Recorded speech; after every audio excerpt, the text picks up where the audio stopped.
Mastering the art of house cleaning, sweeping and mopping. Hello, language learners.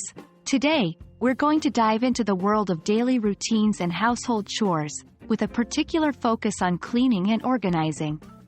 More specifically, we're going to learn how to talk about sweeping and mopping floors in English. Let's start by familiarizing ourselves with the necessary vocabulary. Sweep, to clean the floor using a broom. Example, I sweep the kitchen floor every evening. Mop, to clean the floor with a mop, a kind of tool with a handle and a head made from absorbent material, usually after sweeping. Example, after sweeping, I mop the floor. Broom, a cleaning tool with stiff fibers attached to a handle, used for sweeping. Example, the broom is in the closet. Dustpan, a flat container used for collecting the dirt and dust that you have swept up. Example, I need the dustpan to collect this dust.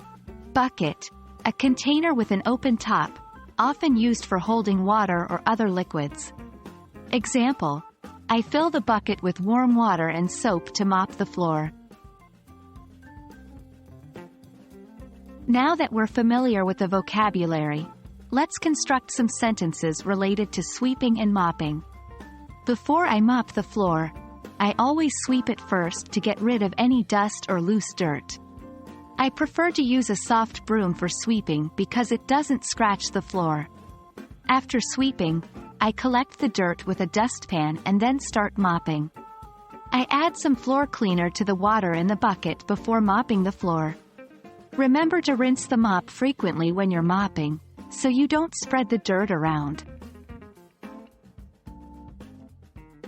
Let's put these sentences into a conversational context.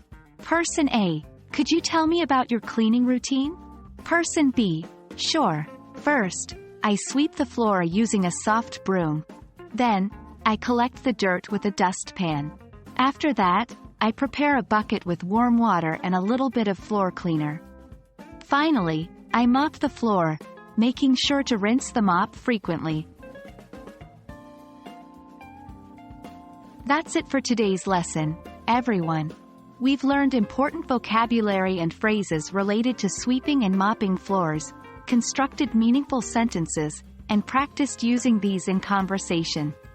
I hope this video helps you feel more comfortable discussing your evening routines and household chores in English. Remember, practice makes perfect.